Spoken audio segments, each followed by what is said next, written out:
सौतेली माँ की जादुई सैंडल।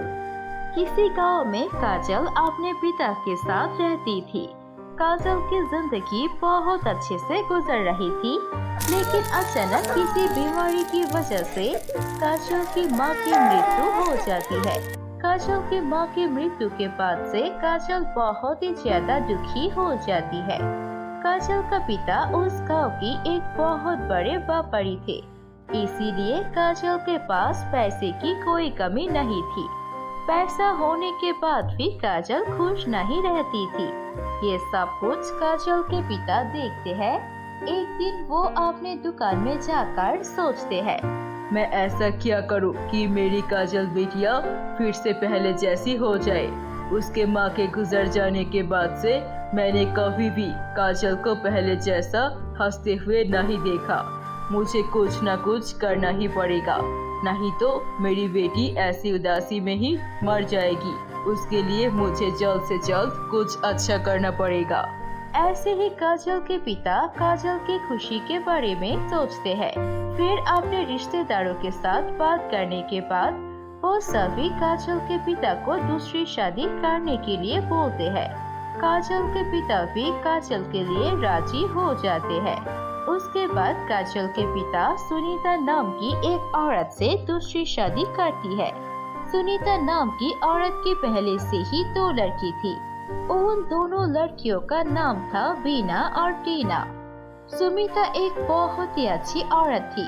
जब शादी करके काजल के घर में आती है तो काजल के पिता उन सब की परिचय कराते हैं। सुनो काजल, मैं देख रही थी कि तुम बहुत ज्यादा उदास रहती हो। अकेले इस घर में रहना तुम्हारे लिए बहुत मुश्किल है, इसीलिए मैं तुम्हें एक दूसरी माँ ला कर दिया है। ये है तुम्हारी सुनीता माँ, ये तुम्हारी छोटी माँ है आपसे। और हाँ, इनके साथ ये है बीना और टीना, ये दोनों आपसे तुम्हारी बहन है।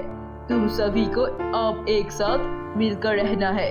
मैं व्यापार के लिए बाहर जा रहा हूँ, आने में कुछ साल लग जाएंगे। हाँ बेटी, मैं कोशिश करूँगी तुम्हें अपनी असली माँ की जैसा प्यार देने की। अगर ऐसा न कर पाऊँ तो मुझे बता देना। मेरा यही कोशिश रहेगा कि मैं तुम्हें और मेरी दोनों बेटी को एक समान प्यार करूँ। ये सब कुछ देखकर काजल बहुत खुश होती है। ठीक है छोटी माँ, मैं भी आपकी बेटी जैसी ही रहूँगी और आपकी हर काम में मदद करूँगी।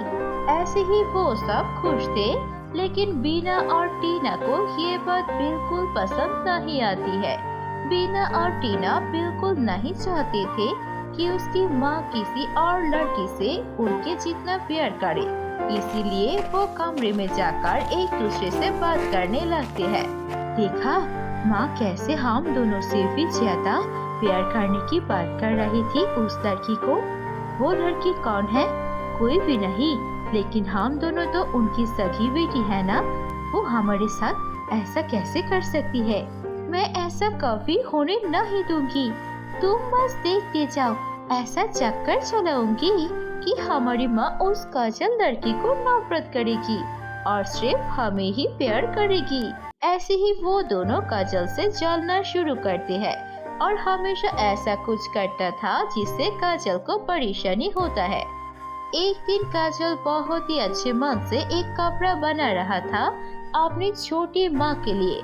तभी बीना और टीना वहाँ पर आ जाती है और उसके बनाई हुई कपड़े को एकदम नष्ट कर देती है। ये देखकर काजल को बहुत गुस्सा आता है। बीना और टीना, तुम दोनों ने क्या किया? इतनी मेहनत से मैंने ये कपड़ा बना रही थी अपनी छोटी माँ के लिए, लेकिन तुमने अब ये नष्ट कर दिया है। ऐसा क्यों किया? ऐसे ही वो गुस्से से बात कर रहे थे कि तभी वहाँ पर सुनीता आ जाती है। ये सब कुछ देखकर सुनीता अपनी दोनों बेटी को काजल से माफी मांगने के लिए बोलती है। तुमने ये ठीक नहीं किया, जल्दी से अपनी बहन काजल से माफी मांगो। उसने बहुत मेहनत किया था इस कपड़े बनाने में। बीना और टीना गुस्सा करके माफी न मांग के वहाँ से चले जाते हैं। सुनीता बोलती है, काजल बेटिया, मुझे माफ कर दो। मेरी दोनों बेटियां नादान है, उन्होंने ना समझ के ये सब किया है। लेकिन तुम उनके बात का बुरा मत मानना। सुनीता बहुत अच्छी थी। वो हमेशा काजल को अपनी बेटी जैसा प्यार करती थी। ऐसे ही दिन बीत रहे थे। दिन पर दिन बीना और टीना का अत्याचार काजल के प्रति और बढ़ता जाता था। वो दोनों मिलकर काजल की सारी चीजों पर कब्जा कर लेती है। यहाँ तक कि काजल को अपने कमरे से भी बाहर निकल देती है और जब भी मौका मिलता था तो काजल से अपना सारा काम करवाता था। ये सब सुनीता को बिल्कुल पसंद नहीं आता था। वो अपनी दोनों बेटियों को समझाने की कोशिश करती थी। एक दिन सुनीता उन दोनों से बोलती है, देखो बीना और टीना, तुम दोनों को ऐसा नहीं करना चाहिए। काजल कितनी अच्छी है, वो तुम दोनों को अपनी बहन की जैसी प्यार करती है, लेकिन तुम हो कि उसे अपनी सौतेली बहन की तरह मानती हो। ऐसा करना बंद कर दो। आज नहीं तो कल मैं नहीं रहूंगी, तब तुम तीनों को एक साथ मिलजुल कर रहना पड़ेगा। ऐसा कभी नहीं होगा माँ, अगर आप मर भी जाओ तो अभी हम काजल के साथ एक साथ नहीं रहेंगे। वो हमारी सौतेली है और हमेशा सौतेली ही रहेगी, और आप भी उस सौतेली की तरह की देखना शुरू करो। हमारे जितना प्यार देने की कोशिश मत करो। ये सब सुनने के बाद सुनीता को समझ में आ जाता है उसकी दोनों बेटियां कभी भी काजल को अपनी असली बहन की तरह प्यार नहीं करेंगे। कुछ दिन बाद सुनीता अचानक से बीमार पड़ जाती है। वो बहुत ज्यादा बीमार रहने लगती है, यहाँ तक कि बिस्तर से उठकर कोई भी काम नहीं कर सकती थी। उसके बाद काजल अपनी छोटी माँ सुनीता का बहुत अच्छे से ध्यान रखती है।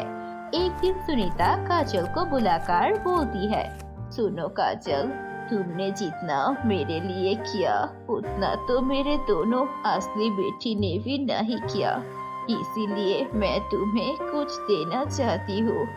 मुझे नहीं लगता ज्यादा दिन तक जिंदा मैं रह पाऊंगी। ये है जादुई सैंडल। इस जादुई सैंडल की मदद से तुम जो भी मांगोगे तुम्हें मिल जाएगा। मुझे लगता है मेरे जाने के बाद ये सैंडल की तुम्हें जरूरत होगी, क्योंकि मेरी दोनों बेटियां कभी भी तुम्हें अपनी सगी बहन की जैसा नहीं मानेगी। इतना कहने के बाद सुनीता वहाँ पर ही मर जाती है। सुनीता के मरने के बाद बीना और टीना काजल पर और भी ज्यादा अत्याचार करना शुरू करती है। एक दिन छोटी सी गलती की वजह से बीना और टीना काजल को घर से बाहर निकल देते हैं। काजल को पता था कि ऐसा एक दिन आएगा। काजल अपनी सौतेली माँ की दी हुई जादुई सैंडल लेकर बाहर आ जाती है। बाहर आते ही वो जंगल किनारे उस जादुई सैंडल की मदद से एक सैंडल का घर बनाती है। उस सैंडल के घर के अंदर उसके सारी जरूरत की सामान मौजूद थी। उसके बाद काजल के जिंदगी में और किसी चीज की कमी नहीं होती है। वो अपनी सौतेली माँ की दी हुई जादुई सैंडल की मदद से हमेशा एक हंसी खुशी जीवन बिताती है। तो दोस्तों, कैसी लगी आपको हमारी ये कहानी? अगर कहानी अच्छी लगी है तो इसे लाइक कीजिए, कमेंट करके जरूर बताएं आपको कहानी कैसी लगी।